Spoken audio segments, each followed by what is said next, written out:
Le management des ressources humaines. Le chapitre 9 du PMBOK est le chapitre du management sur les ressources humaines. Le management des ressources humaines du projet comprend les processus qui organisent et gèrent l'équipe de projet. L'équipe de projet se compose de personnes auxquelles des rôles et des responsabilités sont attribués pour mener le projet à son achèvement. Bien que l'on parle souvent d'attribution de rôles et de responsabilités, les membres de l'équipe devraient être fortement impliqués dans la majeure partie de la planification du projet et des décisions à prendre.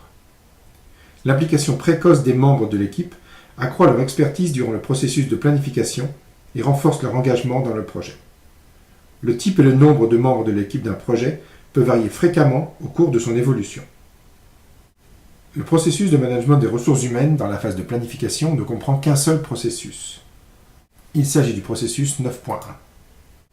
Le processus 9.1 permet d'identifier et de documenter les rôles, les responsabilités et les relations d'autorité dans le cadre du projet, et aussi d'élaborer le plan de management des ressources humaines. En fait, c'est encore un plan subsidiaire qui sera lui aussi ajouté au plan de projet. Nous avons deux onglets dans la planification des ressources humaines. Le premier, plan RH, et le deuxième, rôle et responsabilités. Dans plan RH, nous avons assignation, où le chargé de projet pourra décrire le processus d'assignation, d'entrée en fonction des différents membres de l'équipe dans le projet. Le deuxième onglet sera l'onglet de désengagement. De la même façon, comment est-ce que les ressources humaines vont être désengagées du projet. C'est-à-dire qu'il va falloir prévoir un processus afin de préparer le départ des membres de l'équipe projet avec un transfert des connaissances, avec un solde des comptes, avec une annulation des droits d'accès, etc. Il y a tout un processus de désengagement. Le cas échéant, nous avons l'onglet formation. S'il y a des formations à prévoir pour mettre à niveau les connaissances des différents membres de projet, quel va être le processus de ces formations.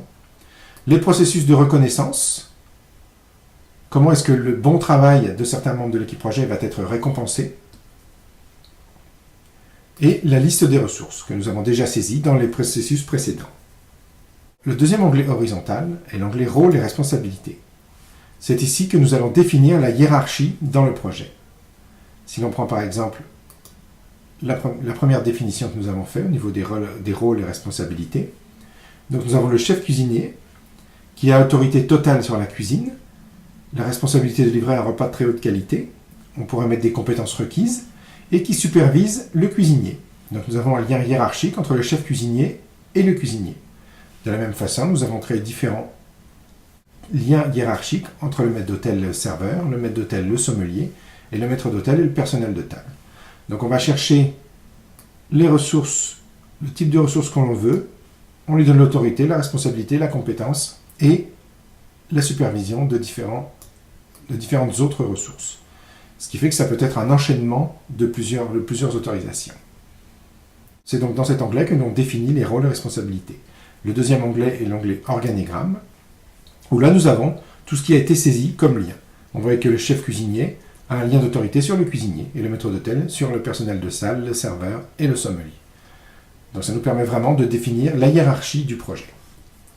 En extrant, nous avons le plan des rôles et responsabilités, le plan des ressources humaines du projet, en fait, qui va être ajouté au plan de gestion de projet.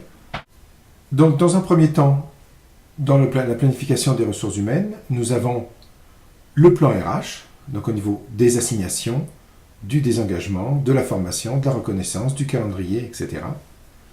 Dans le calendrier, la ressource 1, le type gestionnaire de projet, la disponibilité, le coordonnateur, quelles sont les différentes ressources que nous avons entrées dans le projet et les éléments que nous avons entrés. Certaines sont assignées, d'autres non. On voit ici qu'il y a une ressource de type coordonnateur qui n'est pas encore assignée. Par contre, la ressource gestionnaire de projet a lui été assignée à Charles Gagnon. Donc toutes nos ressources humaines. Et enfin, les rôles et responsabilités que nous avons définis.